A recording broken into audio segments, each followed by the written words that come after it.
Hi, Betty. Hi, Celia. How are you? I'm fine, but I'm full of thought. I have something on my mind. Like what? Well, I haven't been watching the news for a while. I'm appreciating and criticizing pop culture in lieu of hard news, and I've gotten to thinking about magic. Magic. There's plenty of magic in pop culture. Yes, there is. There's a lot of magic in movies and books, and I've come to the conclusion that there are certain things I want out of it, and certain things I just don't want out of it. But there are certain things I want out of it. I'll try to be positive in this conversation. Okay, so certain things that you want out of pop culture, or certain things that you want out of magic in pop culture? Out of magic in pop culture, or any culture at all. Out of magic. Okay. I mean, certain things I want out of magic in fiction. Well, I can't have it in real life. It's got to be in fiction. So yeah, but there are certain things I want out of magic. Okay. Because every culture has magic, so what do you want?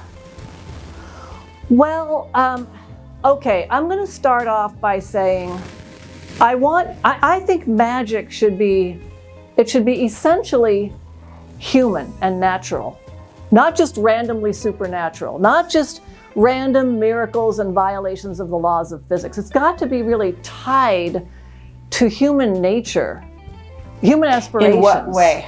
Human aspirations. So how does that happen? Okay, I'll give you some examples. There's the wowing and there's the touching. Now, James Bond toys wow me. Like this pen that can blow up an airplane and glasses that can see through the walls and whatever. But don't forget about Maxwell Smart's shoe phone. Oh yeah, his shoe phone. Yes. And there it is. I mean, it's just there for fun. It's just fun. All these things are fun. Yes. Nothing wrong with that. In fact, I'll come back to that. But okay, Harry Potter's, and I swear I'm only talking about Harry Potter because it is full of so many counterexamples of what I want. That I'm not just here to complain about Harry Potter. I'm here to pick out. Well, but Harry Potter is clearly the go-to magic. It is magic source. Yes. Yeah. I think it spawned a lot more magical works of fiction with a lot of magic in them. But okay, Harry Potter's invisibility cloak. That wows me. It doesn't touch me. Oh, okay. Okay, I'll give you an example of things of magical charms or amulets that can touch me. You know what? The Klingons invented that anyway, way before Harry Potter.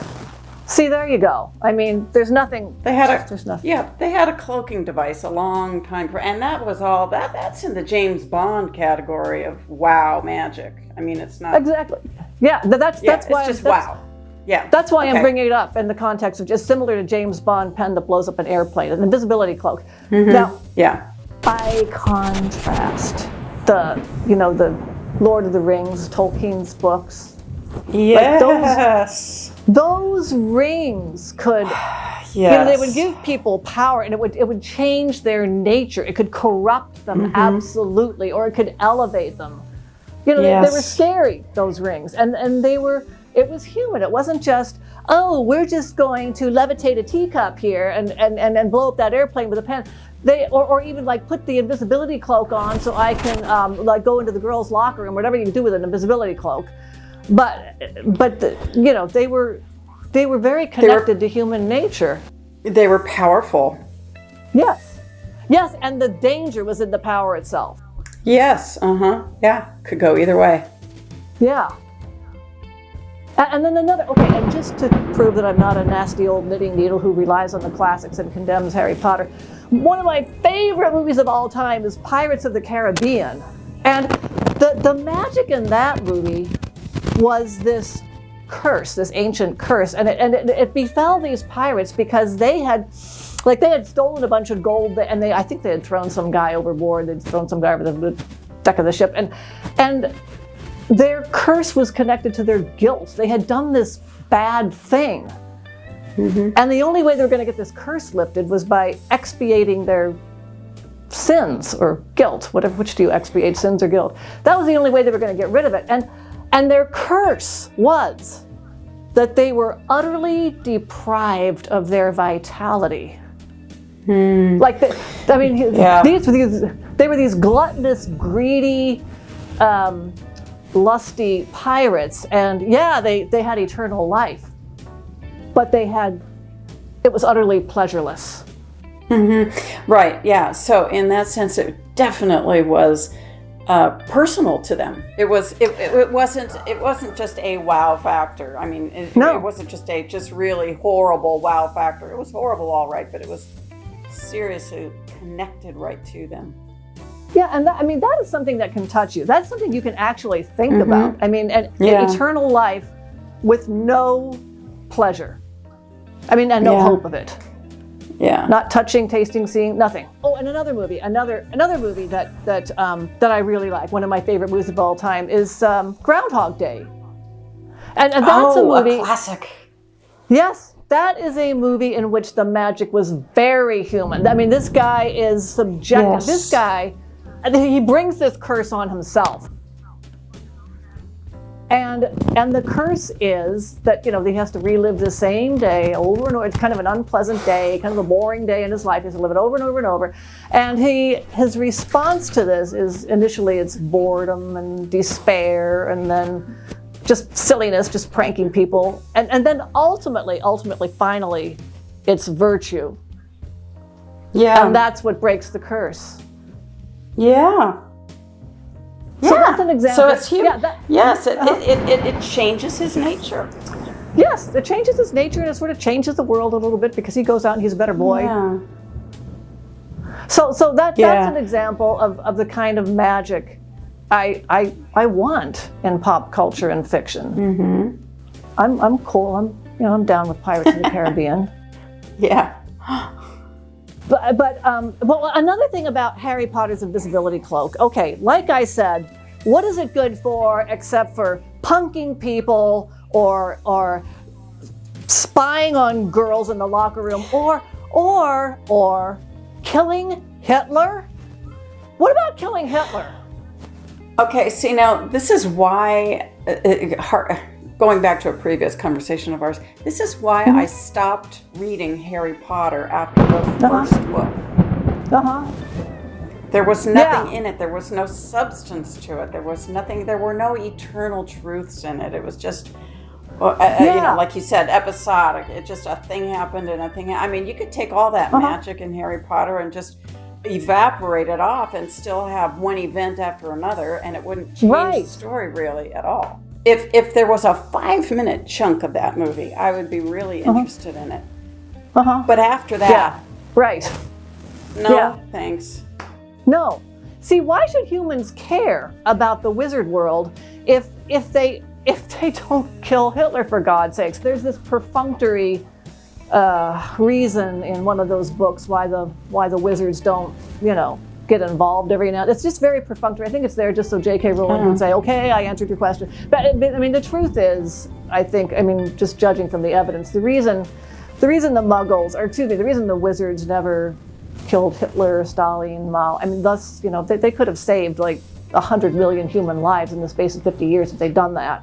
But the reason they don't is that the stated reason is, if we start helping them out, they'll come to us every single time. They'll just never stop bothering us, wanting us to help them solve their problem. But I'm not saying that they need like an army of wizards with their wands trying to stop a Panzer division. Just put on an invisibility cloak and go kill Hitler. Right. What's so hard about that? Yeah. Well, apparently there's something very hard about it because they never do it. Yeah, what is the point of magic if all you're going to use it for is to play Quidditch and make teacups levitate? Exactly. Yeah. What's the point? Why do I as a human care about magic? Yeah, well, like I say, 5 minutes of that is, fascinating. Yeah. I guess if you're 10 years old and reading the book, it's fascinating. But Yeah. If you're 10 years old and reading the book, it lights up your imagination. You think, wouldn't it be cool? Exactly. I know what I would do. Now, if only I didn't have to go to school. If only I could go to wizard school, and instead of learning geography and history, I could learn potions and spells and whatever else, the levitating things. Yeah, which I would have loved to have done when I was 10. In a way, that's okay. I mean, J.K. Rowling has very limited artistic objectives, so she fulfills her objectives.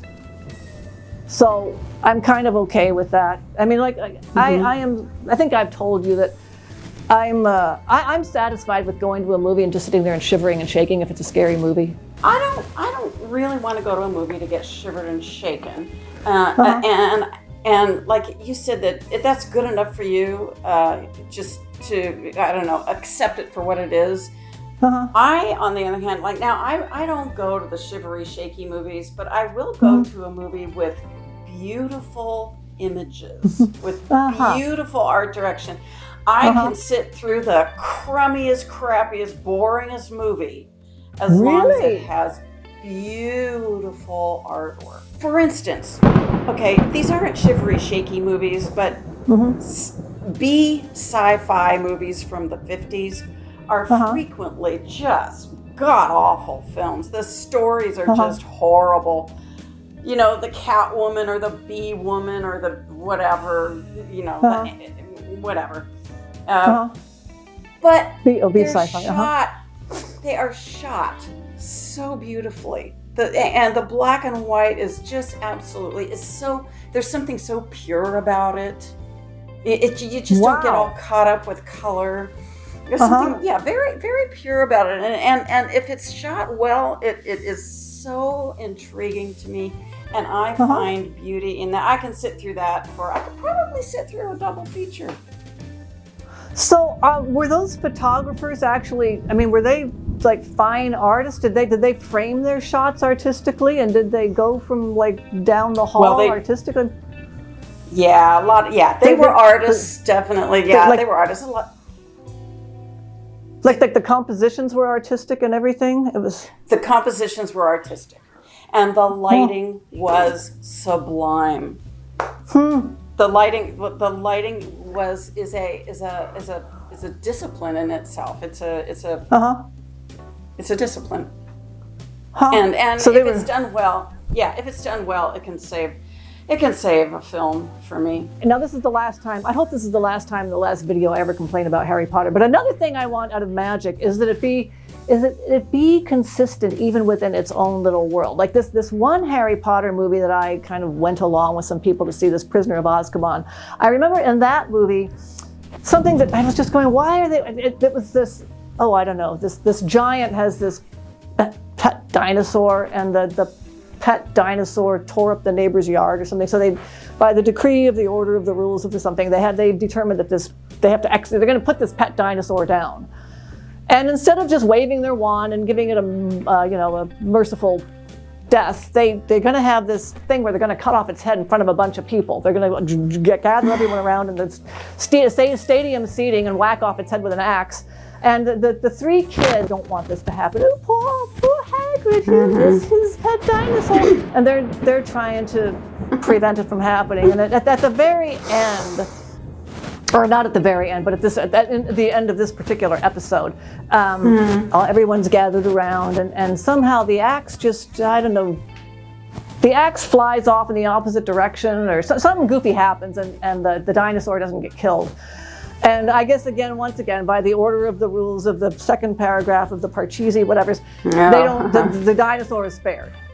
And I don't know, Ron and Harry are asking, how did that happen? And Hermione whips out this little gadget and she goes, this is a time turner, it's a time turner. And it turns out what she did was, she had this little charm. She went back like half an hour or 5 minutes in time or something and made the axe fly off. Or she did something with that axe so that it wouldn't hit the dinosaur's neck. So, and it turns out she's been using this time turner to double up on her classes because she's a nerd.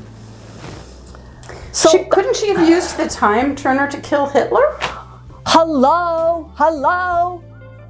Couldn't anyone have used that time? Or there's any number of characters in Harry Potter who die or horrible things happen to them. Why don't they go back? Just within the world of Harry Potter, why don't they go back in time and kill Voldemort?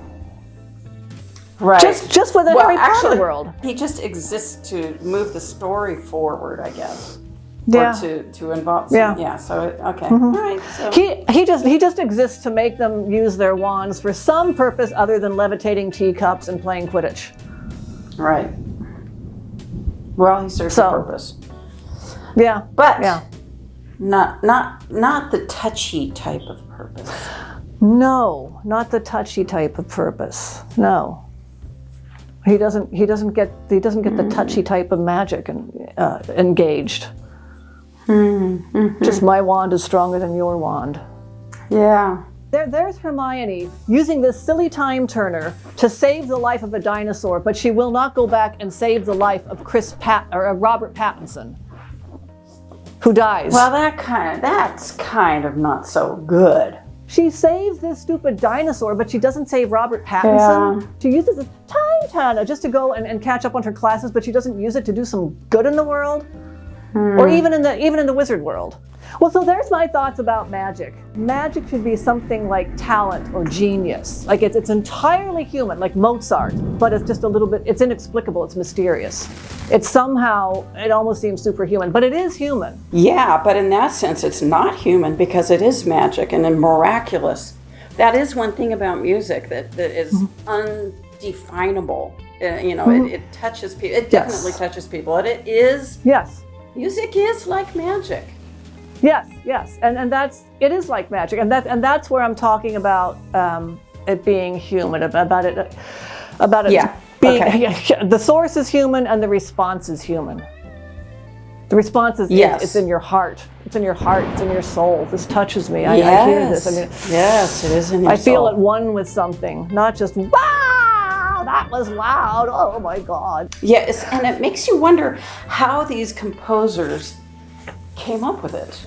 Yeah, it makes you think about the composers. It gets your mind going down these human tunnels and avenues of thought. Yes. Yeah. Whereas an invisibility cloak, it's just sitting there. That's the end of the story. It's just an invisibility cloak. Right. Yeah. It loses its specialness like in 5 minutes. You're listening to a piece of music. You're listening to some classical music, or even the Beatles, for God's sake. Plenty of classic rock. Oh yes. Plenty of modern music. Yes. Yeah, I'm not a snob about that. It doesn't have to be Mozart. It can be music that was written in the last 10 years. Yes, absolutely. Yes. Yeah. Yeah. Yeah, definitely. They say that music soothes the savage beast. I'm not so sure about that, but it sure does affect my soul. So, well, Betty, if you ever have anything on your mind, then you can call me. Because I know you think about things. Okay. I do. I think about a lot of things. Yes, you do. Yes, I like that music thing. I can tell. Like I never knew you thought about that. Yeah. Okay. Well, for now then, Betty, I'll talk to you later. Okay. Bye. Bye.